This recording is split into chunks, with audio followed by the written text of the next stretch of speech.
நடிகர் விஜய் தமிழக வெற்றிக் கழகத்தை கடந்த ஆண்டு பிப்ரவரி மாதம் தொடங்கிய சமயத்தில் விஜய் அரசியல் கட்சி தொடங்குவது ஆரோக்கியமானதாக இருக்கும், தமிழ்நாட்டின் உரிமைக்காக அண்ணன் மட்டும் சண்டை போட்டுக் கொண்டிருக்கிறார், அவருக்கு உறுதுணையாக நிற்போம் என விஜய் நினைத்திருக்கலாம் என வாயார வாழ்த்தி விஜயை வரவேற்றார் நாம் தமிழர் கட்சியின் ஒருங்கிணைப்பாளர் சீமான்.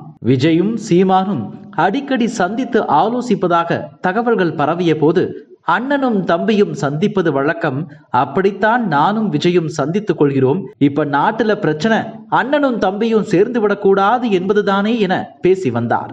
பின்னர் தவேகாவின் முதல் மாநில மாநாட்டில் திராவிடமும் தமிழ் தேசியமும் இந்த மண்ணின் கண்கள் எனவும் பெரியாரை கொள்கை தலைவராக பிரகடனப்படுத்திய பிறகும் சீமான் விஜய் உறவில் விரிசல் ஏற்பட தொடங்கின.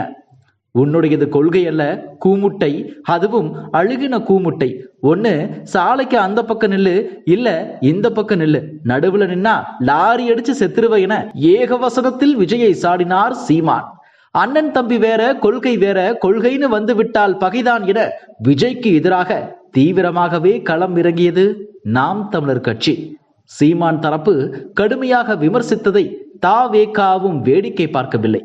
தேர்தல் வியூக வகுப்பாளரை கொண்டு அரசியல் செய்வதை பணக்கொழுப்பு என சீமான் விமர்சித்த போது, ஒவ்வொரு தேர்தலிலும் கட்டுத்தொகையை இழப்பதையே தேர்தல் வியூகமாக கொண்ட அண்ணன் சீமான் இன்னும் எத்தனை ஆண்டுகள் வென்றால் மகிழ்ச்சி, தோற்றால் பயிற்சி என்று நாம் தமிழர் உறவுகளை உசுப்பேத்திக் கொண்டே இருக்கப் போகிறாரோ தெரியவில்லை. திரள் நிதி வாங்குவதை வழக்கமாக கொண்டுள்ள அண்ணன் சீமானுக்கு திறமையாளர்களின் ஆலோசனைகளை பெறுவது தவறாக தெரிவது ஆச்சரியம் என்று. நாங்கள் சட்டமன்றத்தில் பேசுவதற்காக அரசியல் செய்கிறோம், நீங்கள் பட்டிமன்றத்தில் பேசுவதுதான் அரசியல் என்று எண்ணிக்கொண்டிருக்கிறீர்கள் என கடுமையாக எதிர்வினையாற்றியது. இது போன்ற வார்த்தை போருக்கு மத்தியில் விஜய் தரப்பு சீமானை சந்திக்க நேரம் கேட்டிருப்பதாக ஒரு தகவல் கசிகின்றது.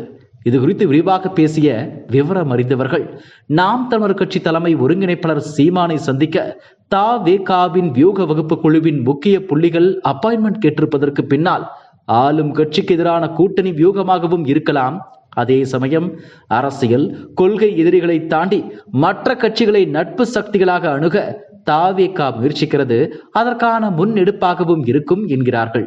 இதை மறுத்து பேசும் நாதக நிர்வாகிகள் சிலர், நாம் தமிழர் கட்சி தனித்து போட்டியிடுவதாக ஏற்கனவே அறிவித்துவிட்டது, ஒருவேளை கூட்டணி அரசியலை கையில் எடுத்தால் தமிழ் தேசிய கருத்தியலையும் அண்ணன் சீமானை முதலமைச்சர் வேட்பாளராகவும் ஏற்போருடன் கூட்டணி என்ற எங்களது நிலைப்பாட்டில் எந்த மாற்றமும் இருக்காது, கொள்கை முரண் கொண்டவர்கள் எங்கள் நட்பு சக்தியாக இருக்க முடியாதே என்கின்றனர்.